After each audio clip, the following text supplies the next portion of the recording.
नाथनाथं सदानन्दभाजम्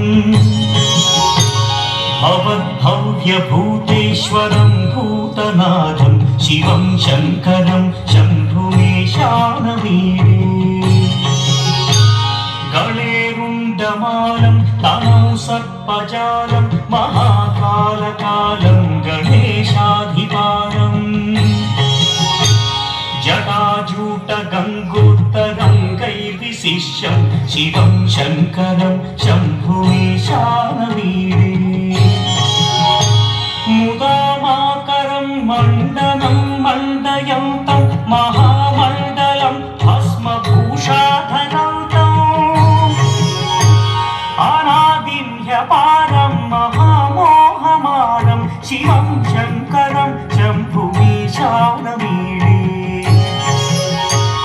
वटाधो निवासं महाट्टाट्टहासं महापापनाशं सदा सुप्रकाशम् गिरीशं गणेशं सुरेशं महेशं शिवं शङ्करं शम्भुमीशानवीरे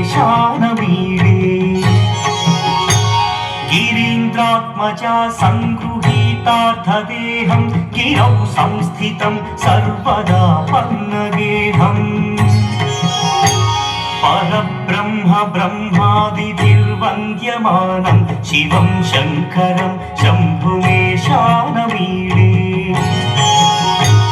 कपालं त्रिशूलं कराभ्यां दधानं पदाम्भोजनं राय कामोदधारम् बलिवर्धयानं सुराणां प्रधानं शिवं शङ्करं शम्भुमीशानवीरे शरच्चन्द्रगात्रं गणानन्दपात्रं त्रिनेत्रं पवित्रं धनेशस्य मित्रम् अपर्णाकळत्रं सदा सच्चरित्रं शिवं शङ्करं शम्भुमीशानवीरे